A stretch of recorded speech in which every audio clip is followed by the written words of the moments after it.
ನಮಸ್ಕಾರ. Real star ಕಾರ್ಯಕ್ರಮಕ್ಕೆ ಸ್ವಾಗತ. ನಾನು ದಿವ್ಯಶ್ರೀ. ಇವತ್ತಿನ ರಿಯಲ್ ಸ್ಟಾರ್ ಕಾರ್ಯಕ್ರಮದಲ್ಲಿ ಅಪ್ಪಟ ಹೋರಾಟಗಾರನನ್ನ ನಿಮಗೆ ನಾವು ಪರಿಚಯ ಮಾಡಿಕೊಡ್ತಾ ಇದ್ದೀವಿ. ಇವರ ಬದುಕೆ ಹೋರಾಟ, ಕನ್ನಡಕ್ಕಾಗಿ ಹೋರಾಟ, ರೈತರಿಗಾಗಿ ಹೋರಾಟ, ದಲಿತರಿಗಾಗಿ ಹೋರಾಟ.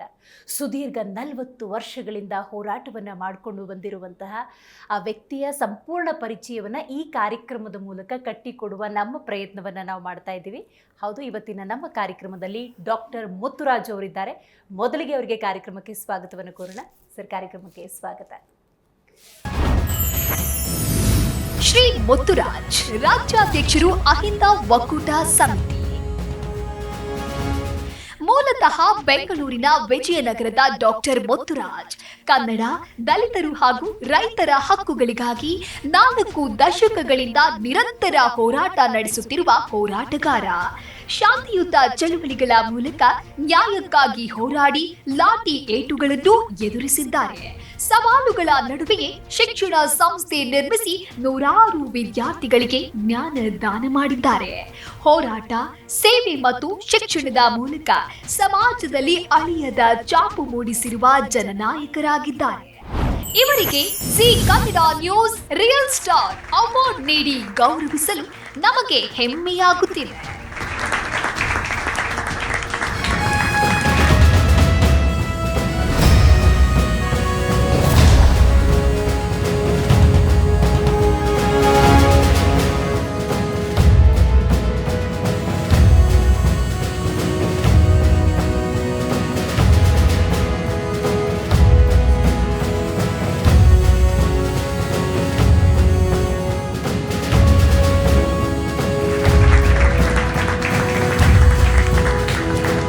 ಭಾಳ ಸಂತೋಷ ಆಗ್ತದೆ. ಎಲ್ಲ ಚಾನಲ್ಗಿಂತ ಇದೊಂದು ವಿಭಿನ್ನ ಚಾನಲ್. ಯಾಕಂದರೆ ಚಾನಲ್ಗಳಂದ ತಕ್ಷಣವೇ ಒಂದು ಕೆಳಮಟ್ಟದಿಂದ ತಳಮಟ್ಟದಿಂದ ಅವ್ರನ್ನ ಗುರುತಿಸಬೇಕಾದ ಯಾವುದಾದ್ರು ಚಾನಲ್ ಇದ್ದರೆ ಅದು ಜಿ ಟಿ ವಿ ಒಂದೇ. ನಾನು ಸಾಮಾನ್ಯವಾಗಿ ನಾನು ಮೊದಲಿಂದನೂ ನಾವು ನೋಡ್ತಾನೇ ಇದ್ದೀವಿ. ಮೊದಲು ಜಿ ಟಿ ವಿನೇ ನಾವು ಫಸ್ಟು ನಮ್ಮ ಮನೆಗೆ ಕೂಡ ಬಂದಿರೋದು. ಜಿ ಟಿ ವಿ ನೋಡಿದಾಗಲೇ ನಾವೆಲ್ಲ ಸಿನಿಮಾಗಳು, ನ್ಯೂಸು ನೋಡಿದಾಗ ನಾವು ಜಿ ಟಿ ವಿನೇ. ಭಾಳ ಸಂತೋಷ ಆಯಿತು. ಇಂಥ ಜಿ ಟಿ ವಿಯವರು ಸಮಾಜದ ಹಲವು ಮುಖಗಳನ್ನು ಒಂದು ವೇದಿಕೆ ಇಡಿ ಗುರುತಿಸೋದಂತೂ ಅಷ್ಟು ಸುಲಭದ ಮಾತಲ್ಲ. ಒಂದೊಂದು ಸಾಧನೆ ಅವ್ರಿಗೆ ಎಲ್ಲೋ ಗೊತ್ತಿಲ್ಲದವ್ರನ್ನ ಕರ್ಕೊಂಬಂದು ಮಾಡ್ತಿದ್ರಲ್ಲ, ಭಾಳ ಆನಂದವಾಯಿತು, ತುಂಬ ಸಂತೋಷವೂ ಆಯಿತು. ಸುದೀರ್ಘ 40 ವರ್ಷಗಳ ಹೋರಾಟ ನಿಮ್ಮದು. ರೈತರಿಗಾಗಿ ನಿಂತ್ಕೋತೀರಿ, ದಲಿತರಿಗಾಗಿ ನಿಂತ್ಕೋತೀರಿ, ಕನ್ನಡಕ್ಕಾಗಿ ಕಟಿಬದ್ಧರಾಗಿ ಹೋರಾಟವನ್ನು ಮಾಡ್ತೀರಿ ಅನ್ನೋದಾದರೆ ನಿಮ್ಮ ಬದುಕಲ್ಲಿ ಹೋರಾಟ ಮಾಡಬೇಕು ಅಂತ ಯಾಕೆ ಪ್ರೇರಣೆ ಆಯಿತು? ಮೇಡಮ್, ನಮಗೆ ಶಾಲಾ ದಿನಗಳಲ್ಲೇ ಈ ರೀತಿ ಬಂತು ಮತ್ತು ತಂದೆ ತಾಯಿಗಳು ಅವ್ರು ಪಡ್ತಕ್ಕಂಥ ಕಷ್ಟಗಳು ನಮ್ಮ ಕಣ್ಣು ಮುಂದೆ ಜೀವನದಲ್ಲಿ ಒಂದೊತ್ತು ಊಟ ಮಾಡಬೇಕಾದ್ರೆ ಪರಿಸ್ಥಿತಿಗಳು ಭಾಳ ಕಠಿಣವಾಗಿತ್ತು. ನಮ್ಮ ತಂದೆ ತಾಯಿ ಕೂಲಿ ಕೆಲಸ ಮಾಡ್ಕೊಂಡು ಬರ್ತಕ್ಕಂಥ ಜೀವನ ಅದು. ನಾವು ಬೆಂಗಳೂರಿನಲ್ಲಿದ್ದರೂ ಕೂಡ ಅವರು ಕೂಡ ಬೇರೆ ಕಡೆ ಕೆಲಸ ಮಾಡಿಕೊಂಡೇ ಬರಬೇಕಾಗಿತ್ತು. ಅಂಥ ಒಂದು ಪರಿಸರದಲ್ಲಿ ಹುಟ್ಟಿ ನಾವು ಸರ್ಕಾರಿ ಶಾಲೆಗಳಲ್ಲಿ ಆಗ್ತಕ್ಕಂಥ ತಾರತಮ್ಯಗಳು, ಶಾಲೆಗಳಲ್ಲೇ ತಾರತಮ್ಯ ಇತ್ತು ನಮಗೆಲ್ಲ. ಇದನ್ನೆಲ್ಲ ಆಗಲೇ ನಾವು 82-83ರಲ್ಲೇ ನಾವು ಆಗಲೇ ಪ್ರತಿಭಟನೆ ಮಾಡ್ತಾಯಿದ್ವಿ. ಶಾಲೆಗಳಲ್ಲಿ ಓಡಿಸ್ಕೊತಾ ಇದ್ವಿ, ಟೀಚರ್ಗಳ ಹತ್ರ, ಮೇಷ್ಗಳ ಹತ್ರ ಓಡಿಸ್ಕೊತೀವಿ. ಏನು ಇಷ್ಟು ದುರಂಕರವಾಗಿ ಮಾತಾಡ್ತಾನೆ ಅಂತ. ನಮ್ಮಲ್ಲಿ ದುಃಖ ದುಮ್ಮನಗಳು ಹೇಳ್ಕೊಂಡ್ರು ಕೂಡ ಮೇಷ್ಗಳಿಗೆ ಕೋಪ. ಏನು ಪ್ರಶ್ನೆ ಮಾಡ್ತೀಯ, ನನಗೆ ಮಾಡ್ತೀಯನೋ ಬೇಕಪ್ಪ ಅಂತ ಹೇಳ್ಬಿಟ್ಟು ಬೆತ್ತ ತಗೊಂಡು ಹೊಡೆದ್ಬಿಡೋರು. ಆದರೂ ಅದನ್ನು ಅವಮಾನಗಳು, ಹೊಡೆತಗಳು ಅದನ್ನು ಹಂತವಾಗಿ ಅದನ್ನು ಸಹಿಸ್ಕೊಂಡು ಬಂದಿದ್ದಕ್ಕೆ ನಾವು ಇಲ್ಲಿವರೆಗೂ ಬರೋಕ್ಕೆ ಸಾಧ್ಯ ಆಯಿತು. ಪ್ರತಿಯೊಂದಕ್ಕೂ ಒಂದೊಂದು ಘಟನೆಗಳಿಗೂ ಒಂದೊಂದು ಹಿಸ್ಟ್ರಿ ಇದೆ ಮೇಡಮ್. ನಾವು ಇವತ್ತೊಂದು ಬರೀ ಮುಖ್ಯಮಂತ್ರಿಗಳಿಗೆ ಒಂದೇ ಮುತ್ತಿಗೆ ಹಾಕಿಲ್ಲ. ನಾವು ಎಲ್ಲ ಸುಮಾರು ಸಚಿವರು ಮನೆಗಳು ಮುತ್ತಿಗೆ ಹಾಕಿದ್ದೀವಿ, ಅಧಿಕಾರಿಗಳಿಗೆ ಮುತ್ತಿಗೆ ಹಾಕಿದ್ದೀವಿ, ರಸ್ತೆಗಳು ತಡೆ ಮಾಡಿದ್ದೀವಿ, ಬೀದಿ ಹೋರಾಟ ಮಾಡಿದ್ದೀವಿ, ಅರೆಬೆತ್ತಲೆ ಮೆರವಣಿಗೆ ಮಾಡಿದ್ದೀವಿ, ತಮಟೆ ಚಳುವಳಿಗಳು ಮಾಡಿದ್ದೀವಿ. ಇವು ಸುಮಾರು ಇದೆಲ್ಲ ಒಂದೊಂದು ಬಂದಿರೋದು ಒಂದೊಂದು ನೋವುಗಳ ಸಂಕಟದಿಂದ. ನನಗಾಗಿರೋ ಸಂಕಟ, ಬೇರೆಯವ್ರಿಗಾಗಿರೋ ಸಂಕಟಗಳನ್ನ ನನಗೆ ಆಗಿದೆಯೇನೋ ಅನುಭವ ತಗೊಂಡು ಮಾಡ್ತಾ ಇರೋದು. ಖಂಡಿತ. ಅಂದರೆ ನಿಮ್ಮ ಈ ಹೋರಾಟದ ಬದುಕಿಗೆ ನೀವು ಅನುಭವಿಸಿದ ನೋವು ನೊಂದವರ ಬದುಕೇ ಕಾರಣ ಅಂತ ಹೇಳಿದ್ರೆ ತಪ್ಪಾಗೋದಿಲ್ಲ. Right sir. ಹಾಗಾದರೆ ಹೇಳಿ, ನಿಮ್ಮ ಬಾಲ್ಯ ಹೆಂಗಿತ್ತು? ನೀವು ನಿಮ್ಮ ವಿದ್ಯಾಭ್ಯಾಸ ಇರ್ಬೋದು, ನೀವು ನಿಮ್ಮ ಬದುಕನ್ನು ಹೆಂಗೆ ಕಟ್ಕೊಂಡ್ರಿ? ಮೇಡಮ್ ನಾನು ಬಾಲ್ಯದಲ್ಲಿ ಭಾಳ ಕಷ್ಟ ಇತ್ತು. ವರ್ಷಕ್ಕೆ ಒಂದೇ ಜೊತೆ ಬಟ್ಟೆ ನಮ್ಮ ತಂದೆ ತಾಯಿ ಹೊಲಿಸ್ಕೊಡ್ತಾಯಿದ್ರು. ಅದು ಒಂದು ಪ್ಯಾಂಟು, ಒಂದು ನಿಕ್ಕರು, ಒಂದು ಶರ್ಟು, ಅದು ಒಂದೇ ಯೂನಿಫಾರ್ಮ್. ಅದು ನಮಗೆಲ್ಲ ಅದೆಲ್ಲ ಬೇರೆ ಬೇರೆ ಕಲರೇ ಇರಲಿಲ್ಲ. ಒಂದೇ ಒಂದು ಯೂನಿಫಾರ್ಮ್, ಒಂದು ವರ್ಷಕ್ಕೆ ಒಂದೇ ಬ್ಯಾಗು. ಆ ಸರ್ಕಾರದಲ್ಲಿ ಶಾಲೆಗಳ ಸರ್ಕಾರಿ ಬುಕ್ಸ್ ಕೊಡ್ತಾಯಿದ್ರು. ಮತ್ತು ಮಧ್ಯಾಹ್ನ ಅಂತೂ ಅವರೇ ಸರ್ಕಾರದಲ್ಲಿ ಒಂದು ಗೋಧಿ ಹಿಟ್ಟು ಅಂತ ಕೊಡೋರು ನಮಗೆಲ್ಲ. ಅದನ್ನು ನಾವು ತಿನ್ಕೊಂಡು ಮಧ್ಯಾಹ್ನ ಬೆಳಗ್ಗೆ ಮಧ್ಯಾಹ್ನ ಬಡತನ ಮನೇಲಿ ಊಟ ಇರ್ತಿರ್ಲಿಲ್ಲ. ನಮಗೆ ಯುಗಾದಿನೋ ದಸರಾ ಹಬ್ಬನೇ ನಮ್ಮ ಮನೆಗಳ ಹಬ್ಬ ಬಂದರೆ ದೊಡ್ಡ ಹಬ್ಬ ನಾವು ಮಾಡ್ತಕ್ಕಂಥ ಕಾಲ ಅದು. ಅಂಥ ಒಂದು ಪರಿಸರದಲ್ಲಿ ನಾವೆಲ್ಲ ಹುಟ್ಟಿ ಅಲ್ಲಿಂದ ನಮ್ಮ ಜೀವನ ಪ್ರಾರಂಭವಾಗುತ್ತದೆ. ಅರ್ಧೋಗಿರೋ ನಿಕ್ಕರ್ನ ಕಾಣಬಾರ್ದು ಅಂತೇಳಿ ಬ್ಯಾಗ್ ಹಿಂದೆಗಡೆ ಹಾಕ್ಕೊಂಡು ಹೋಗ್ತಾ ಇದ್ವಿ. ಅವೆಲ್ಲ ಭಾಳ ತುಂಬ ನೋವಿನ ದುಃಖಗಳು ದಿನಗಳು. ನಾವು ಪ್ರತಿಯೊಂದು ಕಡೆ ನಾವು ನಮಗೆ ನಮ್ಮ ಏರಿಯಾದಲ್ಲಿ ಒಂದು ರಸ್ತೆ ತಾರು ಹಾಕ್ಬೇಕಾದ್ರೆ ಅಥವಾ ಒಂದು ಡ್ರೈನೇಜ್ ಮಾಡಬೇಕಾದ್ರೆ ಅಥವಾ ಏನಾದರೂ ಮಾಡಬೇಕಾದ್ರೆ ಸರಿಯಾಗಿ ಹಾಕ್ತಾನೆ ಇರಲಿಲ್ಲ. ಹಾಕಿದ್ದ ತಾರನ್ನ ಒಂದು ತಿಂಗಳಿಗೆ ಕಿತ್ಕೊಂಡು ಹೋಗ್ಬಿಡೋದು. ಇವ್ರು ನೋಡಿದ್ರೆ 6 mm ಹಾಕಿದ್ದೀವಿ ಅಂತ ಅಲ್ಲಿ ಬಿಲ್ ತೋರಿಸ್ತಾರ, ಅಲ್ಲಿ ಹಾಕಿರೋದು 1 mm. ಅದ್ರ ಜಲ್ಲಿನೂ ಇರೋಲ್ಲ, ಏನಿಲ್ಲ, ಮೇಲೆ ಪದ್ರ ಮಾತ್ರ ಹಾಕೋರು. ನಾವು ರೋಲರ್ ಹತ್ರಕ್ಕೆ ಹೋಗಿ ಅದ್ರ ಮೇಲೆ ಅದು ಕೆಳಗಡೆ ರೋಲರ್ ಹತ್ರಕ್ಕೆ ಹೋಗಿ ಮಲಗೋದು. ಆ ಚಿಕ್ಕ ವಯಸ್ಸಲ್ಲಿ ಅವು ಅದೇನು ಮಾಡ್ತೀವಿ ಅಲ್ಲಿ ಮತ್ತು ಹತ್ಸು ನೋಡೇ ಬಿಡೋಣ ಅಂತ ಆ ಧೈರ್ಯ. ಒಂದು ಸತಿ ಅವನು ಬಂದು ಕತ್ತಿನ ಪಟ್ಟು ಇಟ್ಕೊಂಡಿದ್ದ, ಹೊಡಿತೀಯಾ ಹೊಡಿ ಅಂತೇಳಿ ಒಂದು ಕಪಾಲ ಕೊಡ್ದ. ಅದೇನು ಹೊಡಿದ್ರೆ ಆಯಿತು ನೀನು ಹೊಡೆದಿದ್ದೆ ಅಂತ ನಾನು ಅದು ಕೂತ್ಕೊಂಡಿದ್ದ ತಕ್ಷಣ ನನ್ನಿಂದ ಕಡೆ ಒಂದು 10 ಜನ ಹುಡುಗರು ಬಂದರು. ಆ ಧೈರ್ಯ ನನಗೆ ಇನ್ನಷ್ಟು ಸ್ಫೂರ್ತಿ ತಂದುಬಿಡ್ತು ಬಾಲ್ಯದಲ್ಲೇ. ಹಂಗಾದ್ರೆ ಈ ಪ್ರತಿಭಟನೆ ಮಾಡಿದ್ರೆ ನಮ್ಗೆಲ್ಲರೂ ಸಪೋರ್ಟ್ ಮಾಡ್ತಾರೆ, ನಮ್ಮ ಜೊತೆ ಬೆಂಬಲವಾಗಿರ್ತಾರೆ. ನನಗೆ ಹೊಡೆದ್ರೆ ನಾನು ಅವ್ರಿಗೆ ಹೊಡೆದ್ರೆ ನಾನು ಒಬ್ಬ ರೌಡಿ ಆಗ್ತೀನಿ ಅಥವಾ ಒಬ್ಬ ಕ್ರಿಮಿನಲ್ ಆಗ್ತೀನಿ ಅಷ್ಟೇ. ಅವ್ರಿಗೆ ನಮ್ಗೇನು ವ್ಯತ್ಯಾಸ ಇಲ್ಲ. ಶಾಂತಿಯುತವಾಗಿ ಹೋರಾಟ ಮಾಡೋಣ, ಶಾಂತಿಯುತವಾಗಿ ನಾವು ಹಕ್ಕನ್ನು ಪಡೆಯೋಣ ಅಂತೇಳಿ ಅಲ್ಲಿಂದ ನಮ್ಗೆ ಪ್ರಾರಂಭ ಆಯಿತು. ಆಮೇಲೆ ನಮ್ಮ ಮನೆಗಳಿಗೆ ಕರೆಂಟ್ ಇರ್ತಿರ್ಲಿಲ್ಲ. ಮನೆಗಳಿಗೂ ಭಾಗ್ಯ ಜ್ಯೋತಿ ಸ್ಕೀಮ್ ಅಂತ ಕೊಡಿಸ್ತವ್ರು. 85, 87, 88ರಲ್ಲಿ ಭಾಗ್ಯ ಜ್ಯೋತಿ ಸ್ಕೀಮ್ಗಳಂತು ಮನೆಗಳಿಗೆ ಉಚಿತ ಕರೆಂಟ್ಗಳು ಕೊಡಿಸೋದು, ರೇಷನ್ಗಳು ಕೊಡಿಸೋದು. ಬೆಂಗಳೂರಿನಲ್ಲಿ ಸುತ್ತಮುತ್ತಲು ಸ್ಲಮ್ಗಳಿಗೆ ಎಲ್ಲ ಹೋಗಿ ಎಷ್ಟೋ ಜನಕ್ಕೆ ಬೆಂಗಳೂರಲ್ಲಿ ನೀವು ತಮ್ಗೆ ಗೊತ್ತಿದೆಯಾ ಏನೋ ಗೊತ್ತಿಲ್ಲ, 85, 90ರಲ್ಲಿ ಮನೆಗಳಿಗೆ ಯಾರ ಮನೆಗಳಿಗೆ ಸಾಮಾನುಗಳು ಬೆಂಗಳೂರಲ್ಲಿ ಇರೋ ಸ್ಲಮ್ಗಳಿಗೆಲ್ಲ ಟಾಯ್ಲೆಟ್ಗಳೇ ಇರಲಿಲ್ಲ. ಅಂಥ ಸರ್ಕಾರದಿಂದ ಉಚಿತವಾಗಿ ಕೊಡೋರು ಟಾಯ್ಲೆಟ್ ಅಂತೇಳಿ ಭಾಗ್ಯ ಜ್ಯೋತಿ ಸ್ಕೀಮ್ ಅಂತ. ಅದು ಇವತ್ತಿಲ್ಲ ಅದು. ಆಮೇಲೆ ಮನೆಗೂ ರೇಷನ್ ಕಾರ್ಡ್ಗಳು, ಸಾವಿರಾರು ರೇಷನ್ ಕಾರ್ಡ್ ಕೊಡಿಸಿದ್ದೀವಿ. ಈ ಥರ ಇವೆಲ್ಲ ಒಂದೊಂದೇ ನಮ್ಮ ಪಾಠಗಳು. ಬಡತನದ ಜೊತೆಗೆ ಈ ಹೋರಾಟ ಮನೋಭಾವ. ಆಫೀಸ್ಗಳಲ್ಲಿ ಸುತ್ತೋದು, ದಕ್ಕಿಸ್ಕೊಡ್ಬೇಕು.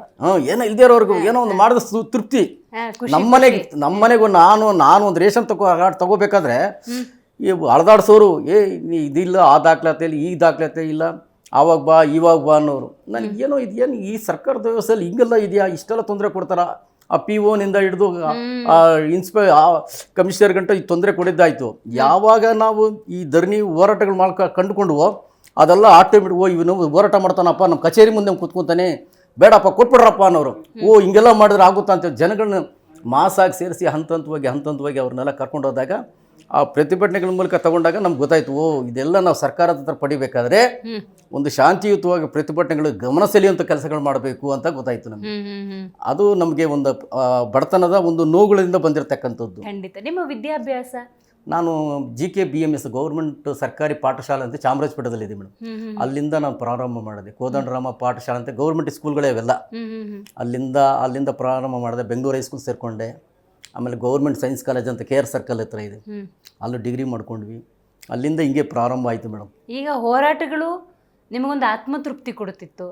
ನೀವೊಂದು ರೇಷನ್ ತೊಗೋಬೇಕು ಅಂದರೆ ಹೋರಾಡಬೇಕು ಅನ್ನುವಂತಹ ವಾತಾವರಣ ಇತ್ತು. ಯಾರಿಗಾದ್ರೂ ರೇಷನ್ ಕೊಡಿಸ್ಬೇಕು ಅಂದರೂ, ಒಂದು ಪತ್ರ ತೊಗೋಬೇಕು ಅಂದ್ರೂ ಇಂಥ ಒಂದು ಹೋರಾಟ. ಆದರೆ ಅದು ನಿಮ್ಮ ಹೊಟ್ಟೆ ತುಂಬಿಸ್ತಿರ್ತಿಲ್ಲ, ಆತ್ಮತೃಪ್ತಿ ಕೊಡ್ತಿತ್ತು.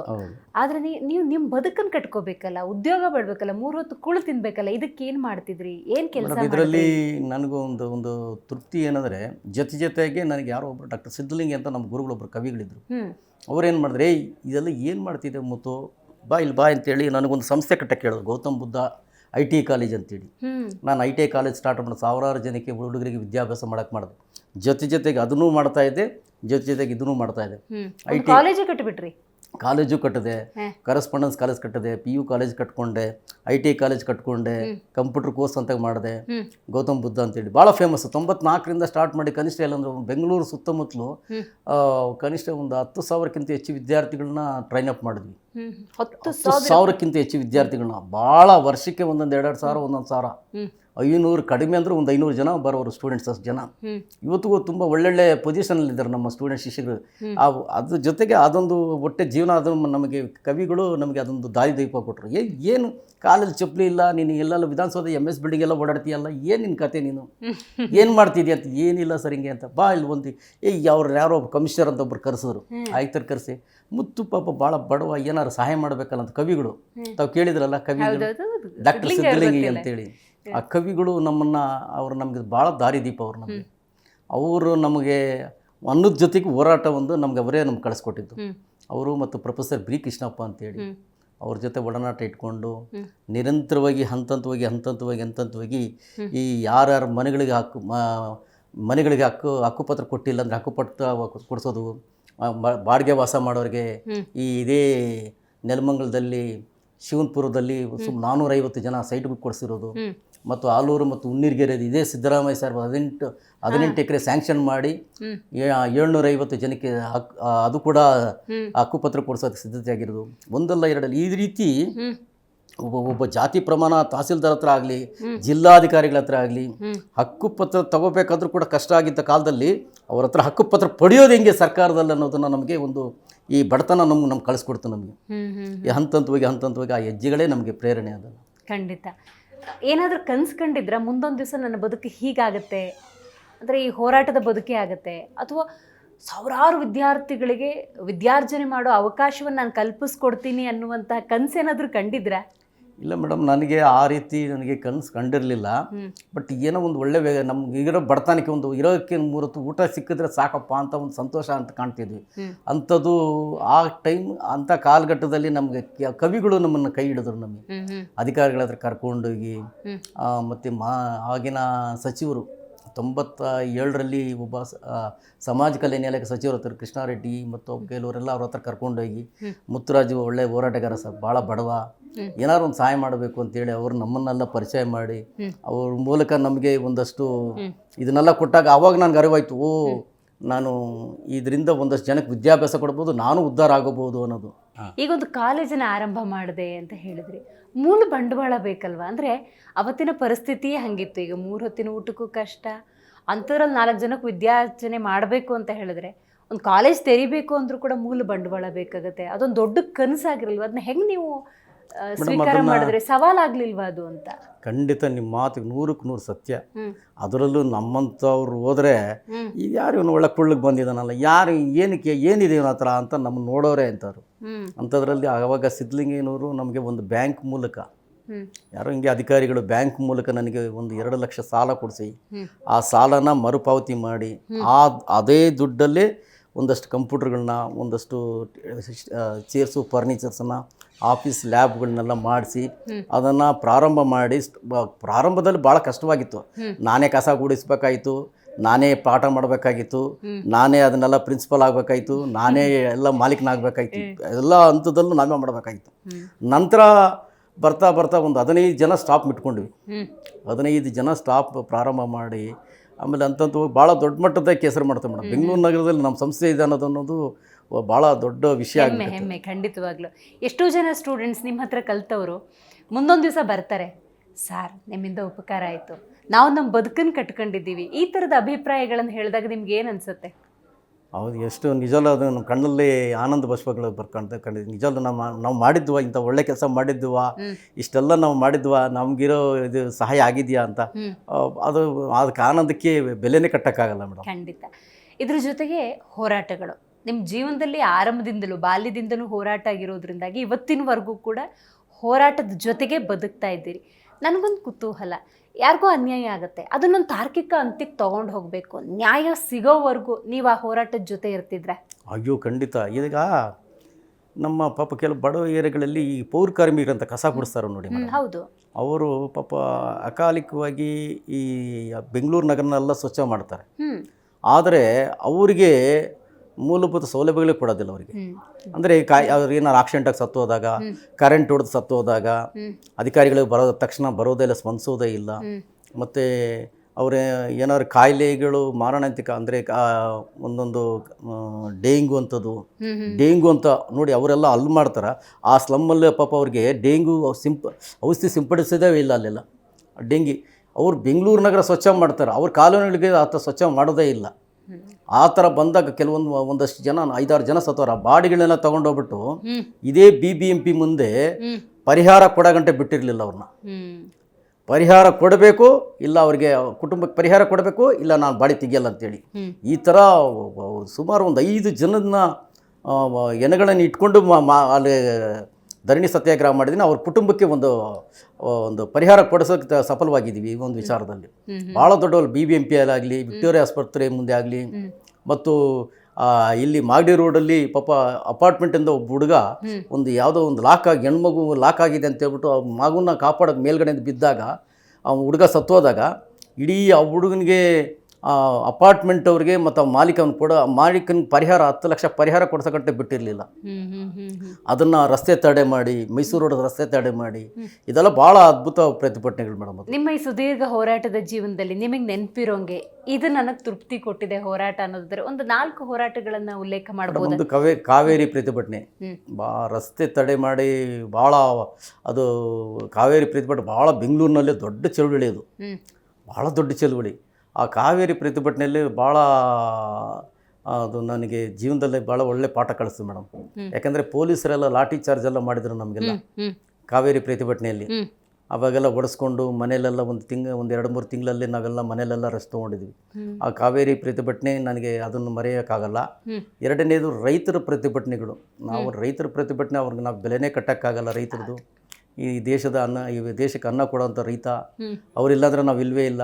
ಅಂಥ ರೈತರಿಗೆ ಸರ್ಕಾರಗಳು ಕೂಡ ವಂಚನೆ ಮಾಡ್ತಾ ಇದ್ದಾಗ ಅವ್ರ ಪರವಾಗಿ ಧ್ವನಿ ಎತ್ತಿದ್ದು ನಮಗೆ ಒಂದು ಪುಟ್ಟಣ್ಣವ್ರ ಜೊತೆ ಅವ್ರ ಜೊತೆ ನಿರಂತರವಾಗಿ ಹೋರಾಟಗಳನ್ನ ಭಾಗಿಯಾಗ್ತಾ ಇದ್ವಿ. ಯಾರಿದ್ದಾರೋ ಅವ್ರ ರೈತರು ಎಲ್ಲಿ ಕರೆದ್ರು ಕೂಡ ಅವ್ರ ಜೊತೆಗೆ ನಾವು ಇವತ್ತು ಬೈರಮಂಗಲದಲ್ಲಿ ಹೋರಾಟದಲ್ಲಿ 1.5 ವರ್ಷದಿಂದ ಪ್ರತಿಭಟನೆಯಲ್ಲಿ ಈಗಲೂ ಕೂಡ ನಾನು ಅದರಲ್ಲಿದ್ದೀನಿ, ಪ್ರತಿಭಟನೆದಲ್ಲಿದ್ದೀನಿ.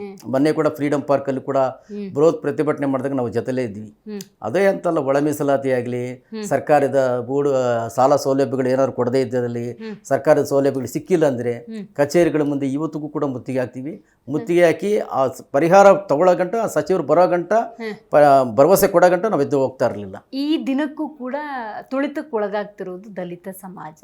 ಅವ್ರಿಗೆ ಹೆಂಗೆ ಧ್ವನಿಯಾಗಿ ನಿಂತ್ಕೊಂಡಿದ್ದೀರಿ? ಯಾಕಂದರೆ ನೀವು ಹೋರಾಟ ಮಾಡ್ತೀರಿ, ನೀವು ನ್ಯಾಯ ಕೊಡಿಸೋವರೆಗೂ ಬಿಡೋದಿಲ್ಲ ಅನ್ನೋ ಸತ್ಯ ಗೊತ್ತಾದಂತಹ ದಲಿತರು ಅದೆಷ್ಟೋ ಮಂದಿ ನಿಮ್ಮ ಮನೆ ಬಾಗಿಲಿಗೆ ಬಂದಿರ್ತಾರೆ. ಅಣ್ಣ ನಮ್ಮ ಜೊತೆ ನಿಂತ್ಕೊಡಿ ಅಂತ ಕೇಳಿರಬಹುದು. ಆ ನಿಟ್ಟಿನಲ್ಲಿ ದಲಿತರ ಪರವಾಗಿ ಹೆಂಗೆ ಧ್ವನಿ ಎತ್ತಿದ್ರಿ? ಯಾವ್ಯಾವ ರೀತಿಯ ಹೋರಾಟಗಳಲ್ಲಿ ಭಾಗಿಯಾಗಿದ್ದೀರಿ? ದಲಿತರ ಪರವಾಗಿ ಅಂದರೆ ಅದನ್ನು ನೋಡಿ ಇಡೀ ನಿಮಗೆಲ್ಲ ಗೊತ್ತೇ ಇದೆಯಲ್ಲ ಮೇಡಮ್. ದಲಿತರಂದರೆ ಅನ್ಟಚಬಲ್ಸ್, ಶೋಷಿತರಲ್ಲಿ. ಈ ದೇಶದಲ್ಲಿ ನಾವು ನಾಯಿ, ಹಂದಿ, ಸತ್ತ ನಾಯಿ ಯಾವುದು ಬೇಕಾದ್ರೂ ಮನೆ ಒಳಗಡೆ ಬಿಟ್ಕೊತೀವಿ. ಆದರೆ ಅದೇ ಪ್ರಾಣಿಗಳು ತೆಗಿಬೇಕಾದ್ರೆ ಈ ಜನ ಬೇಕು. ಮತ್ತು ಅವ್ರ ಮನೇಲಿ ಏನಾದರೂ ಅಂದರೆ ಗಲೀಜ್ ಏನೋ ತೆಗಿಬೇಕಂದ್ರೆ ಈ ಜನನೇ ಬೇಕು. ಆದರೆ ಅವ್ರ ಮನುಷ್ಯರಾಗಿ ಯಾವತ್ತೂ ಸ್ವೀಕರಿಸೋದಿಲ್ಲ, ಮನುಷ್ಯರ ಥರ ನೋಡೋದೇ ಇಲ್ಲ. ಆಮೇಲೆ ದೇವಸ್ಥಾನ ಕಟ್ಟೋ ಗಂಟ ಇವ್ರನ್ನ ಉಪಯೋಗಿಸ್ಕೊತಾರೆ. ದೇವಸ್ಥಾನ ಕಟ್ಟಿದ ಮೇಲೆ ಇವ್ರನ್ನ ಒಳಗಡೆ ಸೇರಿಸ್ಕೊಳ್ಳೋದಿಲ್ಲ. ಆಮೇಲೆ ಎಷ್ಟೋ ಮಠಗಳಿದೆ, ಎಷ್ಟೋ ದೇವಸ್ಥಾನಗಳಿದೆ, ಇವತ್ತಿಗೂ ಇವ್ರನ್ನ ದೇವಸ್ಥಾನದಲ್ಲಿ ಒಳಗಡೆ ಬಿಟ್ಕೊಳ್ಳಲ್ಲ, ದೇವಸ್ಥಾನ ಪೂಜಾರಿಗಳು ಮಾಡ್ಕೊಳ್ಳಲ್ಲ. ಮಠಗಳಲ್ಲಿ ಇವ್ರನ್ನೆಲ್ಲ ಸಮಾನತೆ ಕೊಡೋಲ್ಲ, ಇವರು ಕೂಡ ಸಮಾನತೆ ತೊಗೊಳ್ಳೋದಿಲ್ಲ. ಮತ್ತು ಹೆಣ್ಮಕ್ಳು ಅವ್ರು ಕೊಡೋಲ್ಲ, ಆ ಹೆಣ್ಮಕ್ಳು ಇವ್ರು ಕೊಡೋದಿಲ್ಲ. ಇವತ್ತು ಕೂಡ ಈ ತಾರತಮ್ಯ ಇದೆ. ಇದ್ರ ಬಗ್ಗೆ ನಾವು ಭಾಳ ಪ್ರತಿಭಟನೆಗಳೆಲ್ಲ ಮಾಡಿದ್ವಿ. RSS ಕಚೇರಿ ಮುಂದೆನೇ ಮಾಡಿದ್ವಿ. RS ಕಚೇರಿ ಬಿಟ್ಟಿಲ್ಲ, BJP ಕಚೇರಿನೇ ಬಿಟ್ಟಿಲ್ಲ. ಕೋಮುವಾದಿ ಪಕ್ಷಗಳ ನಾವೆಲ್ಲರ ಪರವಾಗಿ ನೇರವಾಗಿ ಮಾತಾಡ್ತೀವಿ. ಯಾಕಂದರೆ ನಾವು ಈ ದೇಶದ ಬಗ್ಗೆ ಮಾತಾಡೋದು ಫಸ್ಟ್ ಈ ಊರಲ್ಲಿ ಕೇರಿಗಳಿರ್ತಕ್ಕಂಥ ಜನಗಳ ಮಧ್ಯೆ ಮಾತಾಡ್ರಿ. ನೀವೆಲ್ಲರೂ ಮಾತಾಡ್ತೀರಾ, ಅಲ್ಲೆಲ್ಲೋ ಸಾಬ್ರು ಅಂತ ಮಾತಾಡ್ತೀರಿ, ಕ್ರಿಶ್ಚಿಯನ್ರು ಅಂತ ಮಾತಾಡ್ತೀರಿ, ಇಲ್ಲಿ ಪಕ್ಕದಲ್ಲಿ ನಾವು ಹಿಂದೂಗಳೇ ಮಾತಾಡಿ, ನಮ್ಮ ಬಗ್ಗೆನೇ ಮಾತಾಡಿ ಅಂತ ಇದ್ರ ಬಗ್ಗೆ ಎಲ್ಲ ಭಾಳ ಸುದೀರ್ಘವಾಗಿ ಪ್ರತಿಭಟನೆಗಳು ಮಾಡಿದ್ದೀವಿ. ಕೋಮುವಾದದ ವಿರುದ್ಧ ಮಾತ್ರ ಭಾಳ ದೊಡ್ಡ ಪ್ರತಿಭಟನೆಗಳೇ ಮಾಡಿದ್ದೀವಿ. ಯಾಕಂದರೆ ನೋಡಿ, ಮನುಷ್ಯನಾಗಿ ಕಾಣಬೇಕು ಅನ್ನೋದಿದೆ. ಇವತ್ತಿಗೂ ಸರ್ ನನ್ನ ಗ್ರಾಮೀಣ ಭಾಗ ಬರೋದಾದರೆ ದಲಿತರಿಗೆ ಶಿಕ್ಷಣ ಲಭ್ಯ ಆಗಲ್ಲ, ಬಂದರೂ ಕೂಡ ಅವ್ರನ್ನ ಮುಂದುವರ್ಸಕ್ಕೆ ಬಿಡಲ್ಲ. ಈ ಥರದ ವಾತಾವರಣ ಇದೆ. ಆ ನಿಟ್ಟಿನಲ್ಲಿ ಅವ್ರ ಧ್ವನಿಯಾಗಿ ನಿಂತ್ಕೊಂಡ್ರೆ ಪ್ರತಿಯೊಬ್ಬರು ಕೂಡ ದಲಿತರು ಶಿಕ್ಷಿತರಾಗಬೇಕು ಅಂತ ಹೇಳಿ ನಿಜವೂ ಹೇಳ್ತೀನಿ. ಬಾಬಾ ಸಾಹೇಬ್ ಅಂಬೇಡ್ಕರ್ ಅವರು ಕನಸ್ಕೊಂಡಿದ್ದು ಅದನ್ನೇ. ನಮ್ಮ ಈ ಜನಕ್ಕೆ ನ್ಯಾಯ ಸಿಗಬೇಕಾದ್ರೆ ಶಿಕ್ಷಣ ಬರಬೇಕು, ಎಜುಕೇಷನ್ ಬರಬೇಕು. ಎಜುಕೇಷನ್ ಬಂದರೆ ಆಮೇಲೆ ಅದು ಶಿಕ್ಷಣರಾಗಿ ಸಂಘಟರಾಗಿ ಒಟ್ಟಾಗಿ ಸೇರಿಕೊಳ್ಳ್ರಿ, ಆಮೇಲೆ ಹೋರಾಟ ಮಾಡಿರಿ, ನಿಮ್ಮ ಹಕ್ಕನ್ನು ಪಡೀರಿ ಅಂತ ಹೇಳ್ತಾರೆ. ಆದರೆ ಈ ಸರ್ಕಾರದ ವ್ಯವಸ್ಥೆಯಲ್ಲಿ ಇವತ್ತು ಸರ್ಕಾರಿ ಶಾಲೆಗಳಲ್ಲಿ ಓದ್ತಾರದು ಯಾರ ಮಕ್ಕಳಲ್ಲಿ ಪಾಪ ಎಲ್ಲ ದಲಿತರ ಮಕ್ಕಳು, ಬಡವರು. ಈ ಮಕ್ಕಳನ್ನೇ ನೀವು ಸರಿಯಾಗಿ ಶಾಲೆಗಳ ಸರ್ಕಾರಿ ಮೂಲ ಸೌಲಭ್ಯಗಳಿಗೆ ಕೊಡ್ತಾ ಇಲ್ಲ. ಪಕ್ಕದಲ್ಲಿರ್ತಕ್ಕಂಥ ಒಂದು ಅರ್ಧ ಎಕರೆ ಸರ್ಕಾರಿ ಶಾಲೆ ಇರ್ತದೆ, ಅರ್ಧ ಶಾಲೆಯಲ್ಲಿ ಸರ್ಕಾರಿ ಶಾಲೆಯಲ್ಲಿ ಮೂಲಭೂತ ಸೌಲಭ್ಯಗಳೇ ಇರಲ್ಲ. ನೀವು ಅವ್ರಿಗೆ 70,000 ಸಂಬಳ ಕೊಡ್ತೀವಿ, ರಿಸಲ್ಟ್ ನೋಡಿದ್ರೆ 30% ಬರುತ್ತೆ. 30-40 ಕಟ್ಟಿರ್ತಕ್ಕಂಥ ಇದು ಪ್ರೈವೇಟ್ ಸ್ಕೂಲ್ಗಳಿರ್ತವೆ, ಅದರಲ್ಲಿ 100ಕ್ಕೆ 100% ರಿಸಲ್ಟ್ ಬರ್ತವೆ. ಹೆಂಗದು? ಅದು ಹೆಂಗೆ ಸಾಧ್ಯ? ಅವ್ರು ಸ್ಯಾಲ್ರಿ ಕೊಡ್ತಾ ಇರೋದು 10,000 ರೂಪಾಯಿ 11,000 ರೂಪಾಯಿ ಕೊಡ್ತೀರಿ, ಇವ್ರಿಗೆ 70,000 ರೂಪಾಯಿ ಸ್ಯಾಲ್ರಿ ಕೊಟ್ಟರೆ ಇವ್ರಿಗೆ ಯಾಕೆ 100% ರಿಸಲ್ಟ್ ಬರ್ತಾ ಇಲ್ಲ? ಅವ್ರಿಗೆ ಯಾಕೆ 10,000 ರೂಪಾಯಿ ಕೊಡ್ತಾರೆ ರಿಸಲ್ಟ್ ಬರ್ತಾ ಇದೆ? ಇಲ್ಲಿ ಯಾಕೆ ಹಿಂಗೆ ಆಗ್ತಾ ಇದೆ ಅಂತ ಇದನ್ನೆಲ್ಲ ಎಜುಕೇಷನ್ ಮಿನಿಸ್ಟರ್ ಹತ್ರ ಭಾಳ ಗಲಾಟೆಗಳು ಮಾಡಿದ್ವಿ. ಇದು ಯಾಕಂದರೆ ಇದು ನಮ್ಮಲ್ಲಿ ಎಜುಕೇಷನ್ ವೈಫಲ್ಯಗಳೆತ್ತು ತೋರಿಸ್ತಾ ಇದೆ ನಮಗೆ. ಇಲ್ಲಿ ಎಲ್ಲ ಸರ್ಕಾರಿ ಶಾಲೆಗಳಲ್ಲಿ ಓದ್ತಾ ಇರ್ತಕ್ಕಂಥ ಎಲ್ಲ ಬಡ ಮಕ್ಕಳು, ಎಲ್ಲ ದಲಿತರು, ಮುಸ್ಲಿಮ್ಸರು, ಮತ್ತು ಹಿಂದುಳಿದ ವರ್ಗದವರು, ಅಲ್ಪಸಂಖ್ಯೆ, ಈ ಥರ ಜನನೇ ಬಡವರೇ ಅಲ್ಲಿ ಓದ್ತಾ ಇರೋದು. ಅವರಿಲ್ಲ ಅಂದರೆ ಈ ಶಾಲೆಗಳೇ ಇರಲ್ಲ. ನಿಜ ನಿಜ ಸರ್. ಇನ್ನು ಕನ್ನಡದ ಬಗ್ಗೆ ಎಷ್ಟು ಮಾತಾಡಿದ್ರು ಕೂಡ ಕಡಿಮೆನೆ. ಕನ್ನಡವನ್ನು ಉಳಿಸಬೇಕು, ಬೆಳೆಸಬೇಕು ಅಂತ ಹೇಳಿ ನಿರಂತರವಾಗಿ ಹೋರಾಟದಲ್ಲಿ ಭಾಗಿಯಾಗ್ತೀರಿ. ಇದ್ರ ಬಗ್ಗೆ ಹೇಳಿ, ನಿಮ್ಮ ಕನ್ನಡ ಪ್ರೇಮದ ಬಗ್ಗೆ. ಕನ್ನಡ ಅಂದರೆ ಅದಕ್ಕೊಂದು ಇತಿಹಾಸ ಇದೆ ಮೇಡಮ್, ಇದಕ್ಕೊಂದು ಸಾಂಸ್ಕೃತಿಕ ಹಿನ್ನೆಲೆನೇ ಇದೆ ನಮ್ಮ ದೇಶದಲ್ಲಿ. ದೇಶದಲ್ಲೇ ಕರ್ನಾಟಕ ಶಾಸ್ತ್ರೀಯ ಸಂಗೀತ ಅಂತಲೇ ಇದೆ. ತಮಿಳುನಾಡು ಶಾಸ್ತ್ರೀಯ ಸಂಗೀತ ಅಂತಿಲ್ಲ, ಆಂಧ್ರದಲ್ಲಿ ಆಂಧ್ರ ಶಾಸ್ತ್ರೀಯ ಸಂಗೀತ ಅಂತಿಲ್ಲ, ಕರ್ನಾಟಕಕ್ಕಿದೆ. 9 ಜ್ಞಾನಪೀಠ ಪ್ರಶಸ್ತಿ ಪಡೆಯೋದು ಅಂದರೆ ತಮಾಷೆನ? ಈ ರಾಜ್ಯದಲ್ಲಿ, ಈ ದೇಶದಲ್ಲಿ ಹೈಯೆಸ್ಟ್ ಅಂದರೆ ನಮ್ಮ ದೇಶದಲ್ಲಿ ಅತ್ಯಂತ ಮೇಧಾವಿಗಳಿರೋದು ಅದೇ ನಮ್ಮ ಕುವೆಂಪುರು. ಪ್ರಪಂಚದ ಮೇರು ಕವಿಗಳವರು, ಮೇರು ಸಾಹಿತಿಗಳು ಅಂತ ತುಂಬ ದೊಡ್ಡ ದೊಡ್ಡ ಸಾಹಿತಿಗಳಿದು ಅಪಾರವಾದ ಕೊಡುಗೆ ಇದೆ. ಮತ್ತು ನಮ್ಮ ರಾಜ್ಯದಲ್ಲಿ ಇರತಕ್ಕಂಥ ವಿಶೇಷ, ಪ್ರಪಂಚದಲ್ಲಿ ಇಲ್ದಿರೋ ವಿಶೇಷವಾಗಿ ನೀವು ಎಲ್ಲ ಕಣ್ಣನ್ನು ನೋಡ್ಬೋದು. ನೀವು ಶಿವಮೊಗ್ಗದಿಂದ ಹಿಡಿದು ಮೈಸೂರಿಂದ ಹಿಡಿದು ನೀವು ಬೀದರಿಂದ ಒಂದೊಂದು ಕಡೆ ಅರಮನೆಗಳು, ಮತ್ತು ಶಿವಮೊಗ್ಗದ ಶಿಂಸ ಇರ್ಬೋದು, ಕೊಳ್ಳೇಗಾಲದಲ್ಲಿ ನೀವು ಒಂದೊಂದು ಅಮೋಘವಾದ ಪ್ರಕೃತಿಯನ್ನು ಸೃಷ್ಟಿ ಮಾಡುತ್ತದೆ. ನಮ್ಮದೇ ಒಂದು ಹೊಸ ಪ್ರಪಂಚ ಕಾಣುತ್ತೆ. ಕರ್ನಾಟಕ ಅಂದರೆ ಹೊಸ ಪ್ರಪಂಚ. ಅದೊಂದು ನೀವು ಶಿಲ್ಪಿ ಕಲೆಗಳಿಂದ ಹಿಡಿದು, ಹಂಪಿಯಿಂದ ಹಿಡಿದು, ಬೇಲೂರು ಹಳೆಬೀಡಿಂದ ಹಿಡಿದು, ಮೈಸೂರು ಪ್ಯಾಲೇಸಿಂದ ಹಿಡಿದು, ನೀವು ತಗೊಂಡು ಬೆಂಗಳೂರದು IT ಹಬ್ ಅಂತ ಏನು ಹೇಳ್ತೀವಿ, ಇದನ್ನೆಲ್ಲ ನಮ್ಮದು ಕರ್ನಾಟಕ ಅಂದರೆ ದೇಶದಲ್ಲೇ ಒಂದು ವಿಶೇಷವಾಗಿ ಗುರುತಿಸುವಂಥ ಯಾವುದಾದ್ರೆ ಅಂಥ ಕರ್ನಾಟಕದ ನಾವು ಹುಟ್ಟಿರದೆ ನಾವು ಗರ್ವ ಪಡಬೇಕು ಈ ದೇಶದಲ್ಲಿ. ಅಂಥ ಕರ್ನಾಟಕಕ್ಕೆ ನಾವೆಲ್ಲ ನಮ್ಮ ಇಡೀ ಪ್ರಪಂಚ ಕೊಂಡಾಡುತ್ತೆ ಬೆಂಗಳೂರು ಅನ್ನೋದನ್ನು, IT ಅನ್ನೋದನ್ನು. ಕರ್ನಾಟಕದ ಬಗ್ಗೆ ಹೆಮ್ಮೆ ಪಡ್ತಾರೆ. ಈಗ ಇವತ್ತು RCB ಒಂದು ಕ್ರಿಕೆಟ್ ಮ್ಯಾಚಲ್ಲಿ ಇವತ್ತು ಈ ಸಲ ಕಪ್ಪು ನಮ್ಮದೇ ಅಂತ ಹೇಳ್ಬಿಟ್ಟು ಪ್ರಪಂಚಕ್ಕೆ ತೋರಿಸಿದ್ರು ಅವರು. ಇಡೀ ದೇಶದಲ್ಲಿ ಅವ್ರು ಈ ಸಲ ಕಪ್ಪು ನಮ್ಮದೇ ಅಂತ ಅಲ್ಲಿ ಯಾರು ಸೌತ್ ಆಫ್ರಿಕಾದವ್ರು ಹೇಳ್ತಾ ಇದ್ರು. ಏನು ಅರ್ಥ ಆಗಿದೆ ಅಂತ ಕೇಳಿದ್ರೆ, ಗುಣ ಹಂಗಿದೆ ಮೇಡಮ್. ಈ ಮಣ್ಣಿನ ಗುಣ ಇಲ್ಲಿ ಬಂದಿರೋರು ಎಲ್ಲರೂ ನೋಡಿ, ಇಡೀ ದೇಶದ ಮೂಲೆಯಲ್ಲಿ ಇರ್ತಕ್ಕಂಥವ್ರು ಕರ್ನಾಟಕದಲ್ಲಿದ್ದಾರೆ. ಕರ್ನಾಟಕದಲ್ಲಿ ಯಾರಾದರೂ ಕೇಳಿ, ನೀನೆಲ್ಲಪ್ಪ ಬಂದಿದ್ದೆ? ನಾನು ಬಿಹಾರದಲ್ಲಿ ಬಂದಿದ್ದೀನಿ ಅಂತಾನೆ. ನೀನೆಲ್ಲಿ ಬಂದಿದ್ದೆ? ಹಿಮಾಚಲ ಪ್ರದೇಶದಲ್ಲಿ. ಯಾಕಿದೆ ಅಂದರೆ ಇಲ್ಲಿ ಭಾಳ ಚೆನ್ನಾಗಿದೆ, ಜನ ಚೆನ್ನಾಗಿದ್ದಾರೆ, ಪ್ರೀತಿಸ್ತಾರೆ. ಇಲ್ಲಿ ಮಣ್ಣು ಗುಣ ಎರಡು ಭಾಳ ಚೆನ್ನಾಗಿದೆ. ಬೇರೆ ಕಡೆ ಹಂಗಲ್ಲ. ನಮ್ಗೆ ಇಲ್ಲಿ ಬಂದವ್ರಿಗೆ ಕೆಲಸ ಕೊಡ್ತೀರಿ, ನಮ್ಮ ಪ್ರೀತಿಯಿಂದ ಆತಿಥ್ಯ ಹಂಗಿದೆ. ಇಷ್ಟು ಚೆನ್ನಾಗಿ ನೋಡೋದಂತ ಕರ್ನಾಟಕ ಬಿಟ್ಟು ಇನ್ನೆಲ್ಲೂ ಇಲ್ಲ ಅಂತ ಜನ ಹೇಳ್ತಾರೆ. ಇಲ್ಲಿ ನಾನು ಹೇಳ್ತಾ ಇಲ್ಲ, ಜನಗಳೇ ಹೇಳ್ತಾ ಇಲ್ಲ, ಬಂದಿರತಕ್ಕಂಥವ್ರು. ಇಂಥ ಒಂದು ಕಿಟಲ್ ಅಂತವ್ರು ಕರ್ನಾಟಕಕ್ಕೆ ಅಂತ ಅಮೋಘವಾದ ಎಷ್ಟು ಅವರು ಮೆಚ್ಕೊಂಡು ಕನ್ನಡ ನಿಘಂಟುಗಳನ್ನ ಬರೆದಿದ್ದಾರೆ. ಅವ್ರಿಗೇನು ಬೇಕಾಗಿತ್ತ ಮೇಡಮ್? ಅವ್ರಿಗೆ ಇಂಗ್ಲೀಷಿಂದ ಅವರು ಹೊರದೇಶದಿಂದ ಬಂದವರು ಕನ್ನಡನ ಅಪ್ಕೊಂಡಿದ್ದಾರೆ ಅಂದರೆ ಅದೇನು ತಮಾಷೆ ಮಾತಾ? ಖಂಡಿತ. ಇಂಥ ಹೋರಾಟದ ಜೀವನದಲ್ಲಿ ಲಾಠಿ ಏಟಿನ ರುಚಿ ಅನುಭವಿಸಿರ್ತೀರ? ಇವೆಲ್ಲ ಲಾಠಿ ಏಟಿ, ಇದೆಲ್ಲ ಹೊಡೆಸ್ಕೊಂಡಿರೋದೆ. CM ಮನೆಗೆಲ್ಲ ಮುತ್ತಿಗೆ ಹಾಕ್ಕೊಂಡಿರೋದು, ಇವೆಲ್ಲ ಬುರುಡೆ ಹೊಡೆಸ್ಕೊಂಡಿರೋದು, ಇವೆಲ್ಲ ಲಾಠಿ ಏಟುಗಳು. ಅವೆಲ್ಲ ಬೇಸರ ಆಗಲ್ವಾ? ಇಲ್ಲ, ಅದು ಏನೋ ಒಂಥರ, ಇದರಲ್ಲೂ ಒಂಥರ ನೋವಿನಲ್ಲಿ ಕೂಡ ಸಂತೋಷ ಇದೆ ಮೇಡಮ್. ನನಗೆ ಬೇಕಿತ್ತ ನನಗೆ ಈ ಥರದ್ದೆಂದು ಅನಿಸಿಲ್ವಾ? ಇಲ್ಲ, ಅದು ಮೊದಲು ಈ ಅವಮಾನಗಳು ಬಂದವ್ರಿಗೆ ಇದು ಅವಮಾನ ಅನ್ನೋದು ಸಹಜವಾಗಿ ಆಗಲ್ಲ. ಇದೇ ಅವಮಾನ ಇಷ್ಟೇ ತಾನು ಬಿಡ, ಇದೆಲ್ಲ ಮಾಮೂಲು ಆಗಿಬಿಟ್ಟಿದೆ ಬಿಡ ಅಂತ. ಇದು ದುಡ್ಡು ಅಂದರೆ ಅದು ಇನ್ನೂ ಬರಬೇಕು. ಅವಮಾನ ಅಂದರೆ ಆ ಥರ ಅಲ್ಲ. ಇದು ಎಷ್ಟು ಅವಮಾನ ಮಾಡೋಕ್ಕಾಗುತ್ತೆ? ಇದೆಲ್ಲ ನೋಡ್ಬಿಟ್ಟು ಏನು ಮಾಡಿಬಿಡ್ತಾರೆ. ಇದೆಲ್ಲ ಆಗಿದೆಯಲ್ಲ, ಈ ಕೇಸು ಇವ್ರ ಮೇಲೆ ಪ್ರತಿಭಟನೆ ಮಾಡೋದು, ಒಂದು ಕೇಸ್ ಹಾಕೋದ್ರಲ್ಲ, ಹಾಕ್ಲಿ ಬಿಡು, ಪೊಲೀಸರು ತಾನೆ, ಆಯಿತು ಹೊಡೆದಿದ್ರಲ್ವಾ, ಒಂದು ಹೊಡೆದೆ, ಆವಾಗಲೇ ಬಳಸ್ಕೊಂಡಿದ್ದೀನಿ, ಇನ್ನೇನ್ರಿ ಈಗ ಮಾಡಿಸ್ಕೊಂಡು ಇನ್ನೊಂದು ಹೊಡಿತೀರಿ, ಹೊಡೀರಿ ಅಂತ.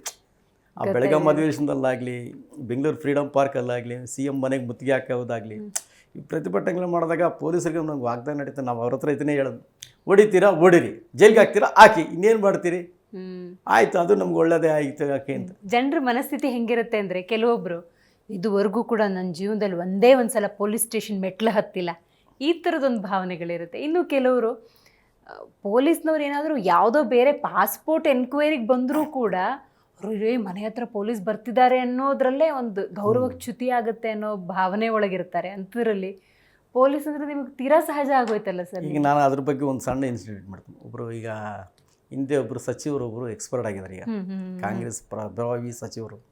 ಅವರು ಒಂದೇ ಹಸ ಒಂದೇ ಹಗ್ಗ, ಒಂದೇ ಹಸ ಒಂದೇ ಹಗ್ಗ, ನೂರಾರು ಜನದ್ದು ಬಡವರದ ಲೋನ್ಗಳ ಹೆಸರಲ್ಲಿ ಅವ್ರ ಬ್ಯಾಂಕಿಗೆ ಹಾಕ್ಕೊತಾ ಇದ್ರು ದುಡ್ಡನ್ನು. ನೋಡಿ, ನಾವು ಆ ವ್ಯಕ್ತಿ ವಿರುದ್ಧ ನಾವು ಹೈಕೋರ್ಟಲ್ಲಿ PL ಹಾಕಿದ್ವಿ. ಜಡ್ಜು ನಮ್ಮನ್ನು ಕರೆದ್ರು. ಅಲ್ಲಿ ರೀ ನೀವು ಯಾರ ಮೇಲೆ ಕೇಸ್ ಹಾಕಿದ್ರೆ ಗೊತ್ತೇನ್ರಿ ಎಂದು ಜಡ್ಜ್ ಕೇಳಿದ್ರು. ಇದೇ ನಮ್ಮ ಕರ್ನಾಟಕದ ಬೆಂಗಳೂರು ಜಡ್ಜು, ಹೈಕೋರ್ಟ್ ಜಡ್ಜು. ಸ್ವಾಮಿ ನಾವು ಈ ಥರ ಸಚಿವರ ಮೇಲೆ ಹಾಕಿದ್ದೀವಿ, ಅವ್ರಿಗೆ ಅಧಿಕಾರ ಗೊತ್ತೇನ್ರಿ? ಸ್ವಾಮಿ ಅವ್ರಿಗೆ ಗೊತ್ತಿದೆ, ಅವ್ರಿಗೆ ಹಣ ಬಲ ಇದೆ, ಕಾನೂನು ಬಲ, ಅವ್ರಿಗೆ ಒಳ್ಳೆ ಲಾಯರ್ ಇಟ್ಕೊಳ್ಳೋದಕ್ಕೆ ಒಳ್ಳೆ ದುಡ್ಡಿದೆ ಮತ್ತು ರಾಜಕೀಯ ಬಲ ಎಲ್ಲ ಇದೆ, ನಿಮ್ಗೇನಿದೆ, ನಮ್ಗೆ ನೀವೇ ಸ್ವಾಮಿ ಅಂದಾಗ ಜಡ್ಜ್ ನಕ್ಬಿಟ್ರು ನಮ್ಮನ್ನೆಲ್ಲ ಅಂತ. ಅಂದರೆ ಜಡ್ಜ್ ಕೂಡ ನೀವೇ ನ್ಯಾಯ, ಹೌದು ನೀವೇ ಬಲ, ನೀವೇ ಬಲ ಅಂತ. ಆಮೇಲೆ ಇನ್ನು ಇದೇ ರೀತಿ ಸಚಿವರು ಕೂಡ ಒಂದಷ್ಟು ಜನ ನಮ್ಮನ್ನು ಮನೆ ಕಳಿಸಿದ್ರು, ಪೊಲೀಸರನ್ನ.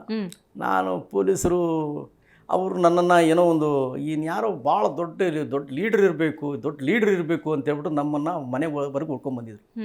ನಾನು ಈ ಮನೆಯಲ್ಲಿದ್ದಾಗ ಇದ್ರ ಪೊಲೀಸರು ಕರೀತದ್ರಿ, ಸಾಹೇಬ್ರು ಕರೀತಾರೆ ಬರ್ರಿ ಅಂತ ಹೇಳಿದ್ರು. ನಾನು ಅವ್ರು ಸಾಹೇಬ್ರ ಹತ್ರ ಒಬ್ರು ಫೋನಲ್ಲಿ ಮಾತಾಡ್ತಾಯಿದ್ರು. ಏನು ಸರ್ ಅಂತ ಹೇಳಿದೆ. ಅಂತ ಹೇಳ್ತಾಯಿದ್ರು. ಸರ್ ಅಲ್ಲ ಸರ್, ಏನಯ್ಯ ಗೊತ್ತಾಗಲ್ವಲ್ಲ, ಕಾಮನ್ ಸೆನ್ಸ್ ಇಲ್ವನಯ್ಯ, ಹೋಗಯ್ಯ ಆಮೇಲೆ ಬರೋಗಯ್ಯ ಬೈಕ್ ಕಳಿಸ್ಬಿಟ್ರು. ಏನೋ ಹಿಂಗೆ ಈ ಮನುಷ್ಯ ಒಳ್ಳೆ ಹಿಂಗೆ ಕಾಟ್ಲಾಕ್ ಕೊಡ್ತಾರಲ್ಲ, ಕರೆದ್ಬಿಟ್ಟು ಹಿಂಗೆ ಬೈದು ಬಿಡ್ತಾರಲ್ಲ ಅಂತೇಳಿ ನಾನು ಮತ್ತೆ ವಾಪಸ್ ಬಂದೆ. ಅವ್ರು ಪೊಲೀಸ್ ಅವರು ACP ಅವ್ರು ಕೇಳಿದ್ರೆ ಎಲ್ಲ ಕರೆದೆ ಎಲ್ಲ ಬಂದೇ ಇಲ್ವೇನಯ್ಯ? ಸರ್ ಬಂದರು, ನೀವೇನು ಏನೋ ಬೈದ್ರು ಅಂತಲ್ಲ. ನಾನು ಯಾವಾಗ ಬೈದೆ ಕರಿ ಅಂತ ಹೇಳಿದ್ರು. ನನ್ನ ಹತ್ರ ನೀವೇನ್ರಿ ಮುತ್ತುರಾಜ್ ಅಂದರೆ ನೀವು ಮಿನಿಸ್ಟ್ರಿ ಮೇಲೆ ಕೇಸ್ ಹಾಕಿದ್ರಿ, ಸ್ವಾಮಿ ಬರ್ರಿ ಕಾರಲ್ಲಿ ಕೂತ್ಕೊಳ್ರಿ, ಸಾಹೇಬ್ರು ಏನೋ ಕರೀತದ್ರಿ ಅಂತ. ಅಂದರೆ ಅವರು ವ್ಯಕ್ತಿಗತವಾಗಿ ನಮ್ಮನ್ನು ಕುಳ್ಳಿಗಿರೋರನ್ನ, ಬೇರೆ ಬೇರೆ ರೀತಿ ಇರೋರ್ನೆಲ್ಲ ಅವರು ನೋಡೋ ರೀತಿಗಳು ಇದೇ ನಮ್ಗೆ ಅವಮಾನಗಳ ಸಂಕಟಗಳು.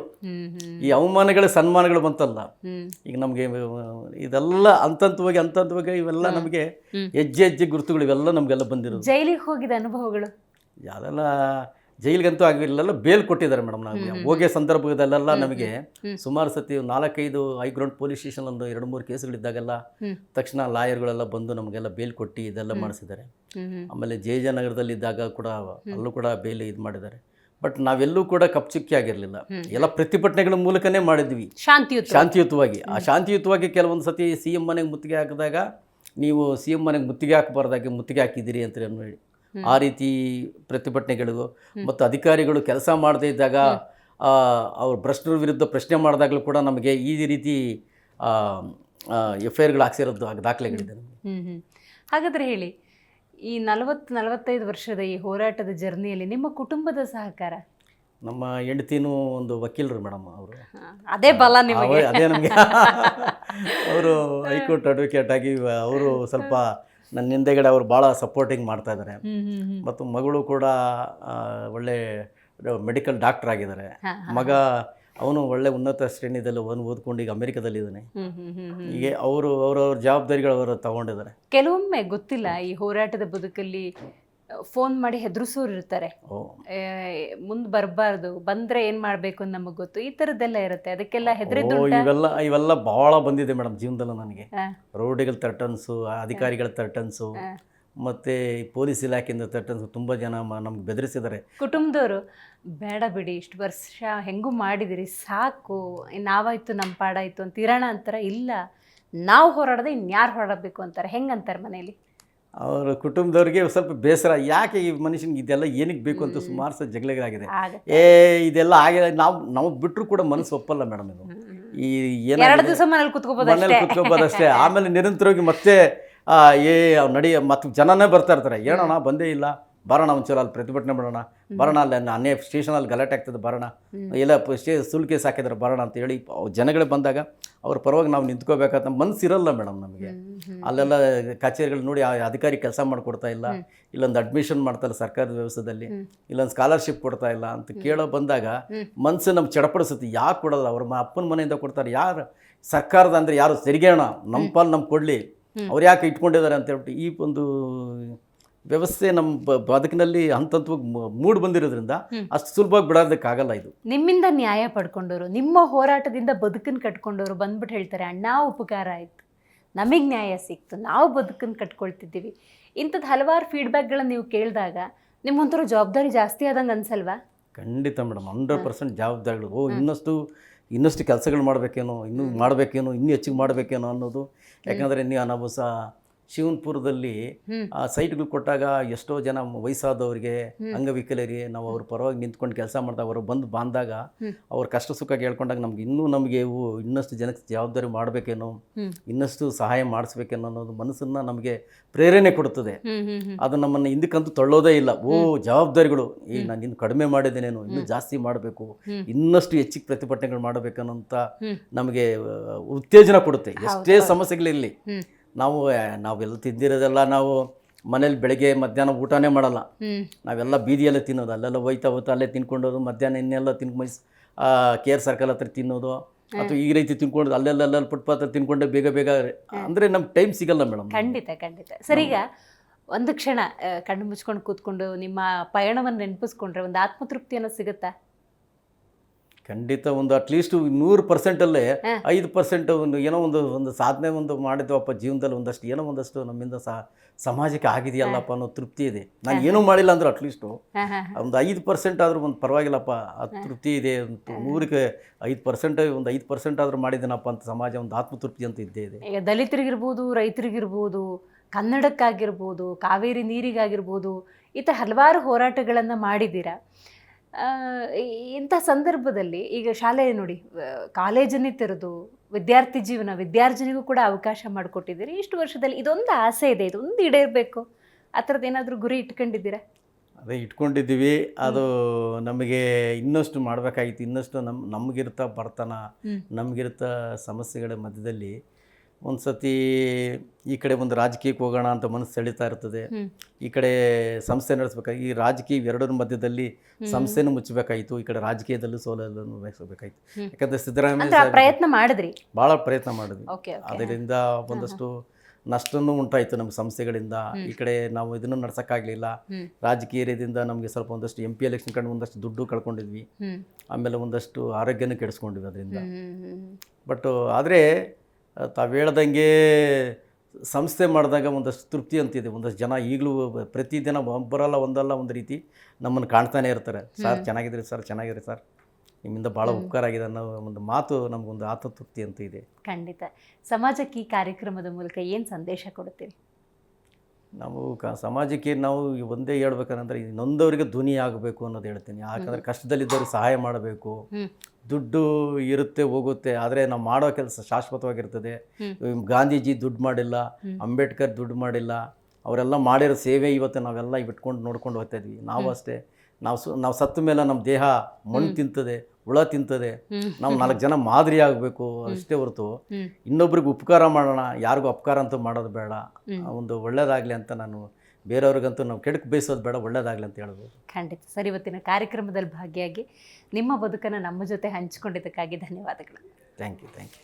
ಸೊ ನೋಡಿದ್ರಲ್ಲ ವೀಕ್ಷಕರೇ, ಸುದೀರ್ಘ 40 ವರ್ಷಗಳ ಕಾಲ ಹೋರಾಟವನ್ನು ಮಾಡಿ ಅದೆಷ್ಟೋ ಜನರಿಗೆ ಆಸರೆಯಾಗಿ ಅವರ ಬದುಕನ್ನು ಕಟ್ಟಿಕೊಡುವಂಥ ನಿಟ್ಟಿನಲ್ಲಿ ತಮ್ಮ ಜೀವನವನ್ನು ಸಹಿಸಿರುವಂತಹ ಮುತ್ತುರಾಜ್ ಅವರು ಇವತ್ತು ನಮ್ಮ ಕಾರ್ಯಕ್ರಮದಲ್ಲಿ ಭಾಗಿಯಾಗಿದ್ದರು. ಬಹಳ ಮುಖ್ಯವಾಗಿ ಯಾರಿಗೂ ಕೂಡ ಕೆಡುಕು ಉಂಟಾಗೋದು ಬೇಡ, ಪ್ರತಿಯೊಬ್ಬರಿಗೂ ಕೂಡ ಒಳ್ಳೆಯದನ್ನೇ ಬಯಸೋಣ. ಜೊತೆಗೆ ನಾವು ಶಾಶ್ವತವಾಗಿರಬೇಕು ಅಂದರೆ ಅದು ನಾವು ಮಾಡುವಂತಹ ಸತ್ಕಾರ್ಯಗಳಿಂದ ಅನ್ನುವಂಥ ಸಂದೇಶವನ್ನು ಕೊಟ್ಟಿದ್ದಾರೆ. ನೋಡ್ತಾ ಇರಿ ಜೀ ಕನ್ನಡ ನ್ಯೂಸ್, ಸತ್ಯವೇ ಸುದ್ದಿಯ ಜೀವಾಳ.